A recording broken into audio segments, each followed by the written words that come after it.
Tectonic plate boundary is the border between two plates. These plates could either collide with each other, separate away from each other, and also grind against each other.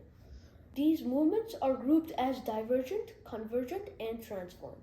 Divergent is when these plates move away from each other.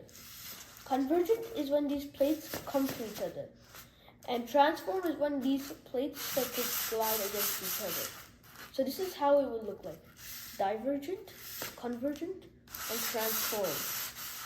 Now that we're done with all the explanation, I'll be showing you some of the models in real life. Since books are more dense than this styrofoam, we're going to be using this for the oceanic. And also it's thin, it's less thin than the continental. So we're going to be using this for oceanic. Divergent plate movement would either be like oceanic and oceanic crust, or continental and continental crust. So divergent would mostly be splitting apart. So what happens after it splits apart in oceanic is that all the magma would start to rise up, and after that it would fall everywhere, then bringing lots of rocks with it. And these rocks pile up on the ground and creates a mountain. Also, it could create like a valley.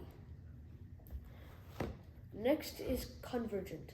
In convergent plate movement, it can move into like 3 different ways, which is like oceanic crust and continental crust and continental crust, or oceanic crust and oceanic crust. Now it will turn out to be the same for basically all, but this is how I'm going to use the oceanic crust and continental crust.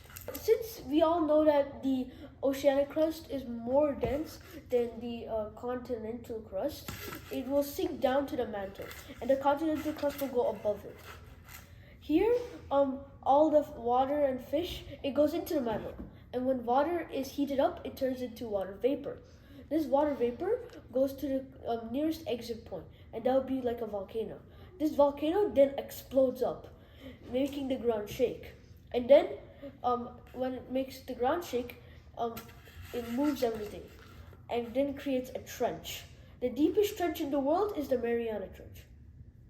In this convergent plate movement, you can take these continental crust, and when they come together, they create these post mountains. So, a good example for the transform plate movement would be San Andreas Fault in California.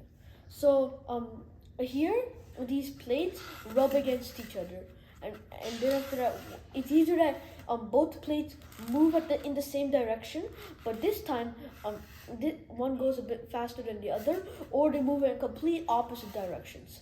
Now, when they move, they build up pressure against each other because they've been rubbing against each other very hard. And whenever they gain pressure, they then explode, then making all the ground and everything shake. So, and then this creates like an earthquake. This is the explanation of tectonic plates. We will see you in our experiment video. Bye.